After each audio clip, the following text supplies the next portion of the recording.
김영주 입시연구소의 김영주입니다. 자, 이제 생활기록부의 설계에 대해서 좀 더 상세한 얘기를 좀 해드리려고 합니다. 자, 생활기록부는 저는 글로 되어 있는 어떠한 것을 읽고 누군가가 평가를 하는 작업이죠. 하지만 얘는 소설이 아니에요. 객관적인 상황과 이 학생의 성향, 그리고 전공 적합성, 능력들을 평가하기 위한 순수한 평가의 의도로 바라볼 수밖에 없습니다. 즉, 우리는 어떠한 글을 읽으면서 이 소설이 얼마나 재밌을까?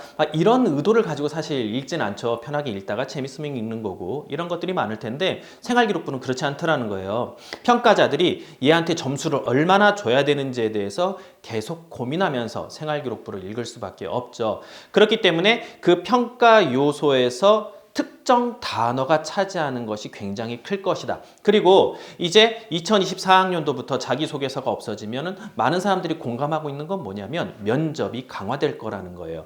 그렇다면 생활기록부에는 약 17페이지에서 18페이지 정도의 많은 양의 글이 있는데 그중에서 그걸 다 여러분들에게 면접에서 질문을 할 수가 없겠죠. 그렇기 때문에 가장 눈에 띄는 단어, 가장 눈에 띄는 활동, 이 두 가지를 중심으로 면접을 진행할 수밖에 없습니다.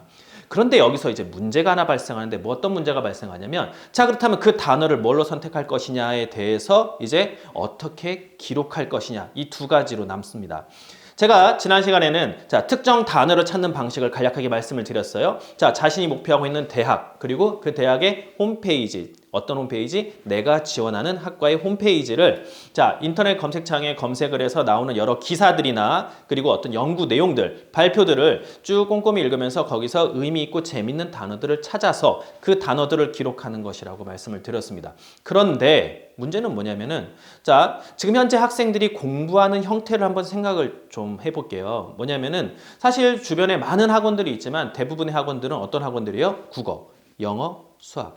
이 세 가지의 주요 과목들을 주로 학원들이 이제 교육을 하고 있죠. 그런데 국어, 영어, 수학 잘 한번 생각해 봅시다. 우리가 국어와 연관된 과목, 그리고 국어와 연관된 전공, 뭐가 있을까요? 뭐 국어 국문학과, 국어 교육과 이런 게 있겠죠. 그 다음에 뭐 영어하고 관련된 과목, 전공 보면은 뭐예요? 영어 영문학과, 영어 교육과 많지 않아요. 수학도 마찬가지입니다. 뭐 수학과, 통계학과 이 정도 수학 교육과 이 정도겠죠. 자, 그렇다면은 실제로 전체 전공들의 개수와 이런 것들을 봤을 때 압도적으로 많은 고등학교 교과 과정 내에 존재하고 있는 과목과 대학교에 있는 전공과의 연결성을 생각해 보면 당연히 압도적으로 사회 과목과 과학 과목이 많을 수밖에 없습니다. 그런데 사회 과목들은 그 안에서 어쨌든 인문 계열이기 때문에 글을 읽어보면 어느 정도 공감이 되는데 문제는 과학이더라는 거예요. 과학 같은 경우는 원체 많은 기술과 그리고 공학적인 연구들이 쏟아져 나오고 있고 지금도 점점점 발전하고 있죠. 그런데 실제 학교에서 벌어지는 어떠한 그런 교육 과정에서 학생들에게 진로를 위해서 계속해서 새로운 정보를 제공해 주는 것은 사실 한계가 있습니다. 그런데 요즘에 학생들 과학 어떻게 공부하죠? 대부분 인터넷 강의를 통해서 공부를 할 수밖에 없습니다. 근데 인터넷 강의는 목표가 뚜렷해요. 여러분들의 내신과 수능을 대비하기 위한 개념 강의와 문제풀이 중심으로 되어 있습니다. 당연히 그 인터넷 강의에선 여러분들에게 진로와 관련된 내용을 얘기해 줄 가능성은 없어요. 그런데 학생들은 인터넷 강의 들어도 과학 성적 잘 나오는데 과학학원 다녀야 되나? 이런 생각을 할 수밖에 없습니다. 그런데 이 학생들은 하나의 잠깐 놓치는 게 생기는데 뭐냐면 제가 아까 뭐라고 말씀드렸죠? 생활기록부 설계에서 중요한 포인트는 뭐다? 특정 단어예요. 요즘 생명과학에서 또는 지구과학에서 물리학에서 화학공학에서 관심 있게 보는 단어들이 분명히 있을 건데 그 단어를 찾아내야 되는데 사실 학생들이 혼자서 그걸 찾아내긴 쉽지는 않죠. 누군가의 도움을 받아야 됩니다. 근데 학교에 다들 진로 선생님이 계신데 그 진로 선생님이 학교에 있는 많은 학생들을 일일이 상담해 가면서 그 학생들의 진로를 찾고 너한테는 이런 단어가 어울릴 거야 라고 얘기해 줄 가능성은 굉장히 없어요. 다들 그분들도 바쁘세요. 그리고 과학 선생님들도 많은 학생들에게 그런 개별적인 정보들을 주고 싶지만 역시 현실적으로 어려움이 있죠. 근데 인터넷 강의는 뭐다? 수능과 내신 대비에 과목, 지식 위주의 수업을 하고 있더라. 그래서 실제 학생들은 좀 안타까운 게 뭐냐면 이 과학을 공부하면서 자기가 좋아하는 영역의 특정 단어를 찾아내고 싶은데 사실 그걸 물어볼 데가 없어요. 그러니까 어떻게 돼요? 학생들은 자신의 정보량이 부족해집니다. 정보량이 부족해지니까 어떻게 돼요? 누가 봤을 때 인기 있는 직업을 찾아서 과학에 자신의 꿈을 선택해버립니다. 그래서 공부 잘하는 학생들은 의사 되겠다, 약사 되겠다, 치과 의사 되겠다 이러한 형태의 것들이 현상들이 발생하게 되는 거죠. 그래서 저는 여러분들이 과학 지식을 그리고 과학에 대한 관심을 어떠한 단어로 표현할 수 있도록 여러분들이 과학을 흥미를 가지고 그리고 그것에 대한 정보를 수집해야 된다고 생각합니다. 여러분들에겐 대부분 과학적 멘토가 필요합니다. 제가 가르쳤던 많은 학생들이 이제 대학에 진학해서 과학과 공학을 열심히 공부하고 있습니다. 가끔씩 졸업한 학생들 만나서 물어봐요. 너 고등학교 때 배웠던 거랑 그리고 지금 네가 배우고자 하는 거랑 그리고 대학교에서 교수님들이 너희들에게 수업을 하면서 말해주었던 많은 정보들 그리고 세상에 발전해가는 그 공학적 지식들 고등학교 때랑 연결되니?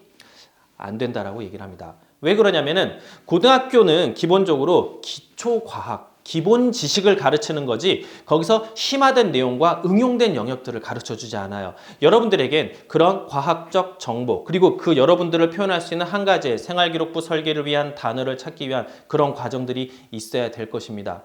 요즘에 보면은 친환경과 관련된 얘기들이 되게 많아요. 생명과학이든 화학공학이든 그리고 어떤 뭐 경영학이든 그리고 뭐 경제학과든 사회학과든 다양한 형태의 학과들이 기후 위기에 대해서 굉장히 많이 얘기를 하고 있죠. 자, 그렇다면 화학공학에서는 기후 위기를 어떻게 바라볼 것이냐? 물리학과에서는 기후위기를 어떻게 바라볼 것이냐 이러한 것들을 여러분들이 사회 현상과 그리고 여러분들의 전공과 연계시켜서 하나의 단어들을 찾아낼 수 있어야 된다는 거죠. 이것은 학생들이 혼자 하기엔 굉장히 어려워요. 그래서 독서를 통해서 찾기도 하고 이렇게 하는데 그래서 요즘에 고등학교에서 뭐 세부능력 특기사항용으로 그리고 진로활동용으로 독서 활동 상당히 많이 시키고 있죠.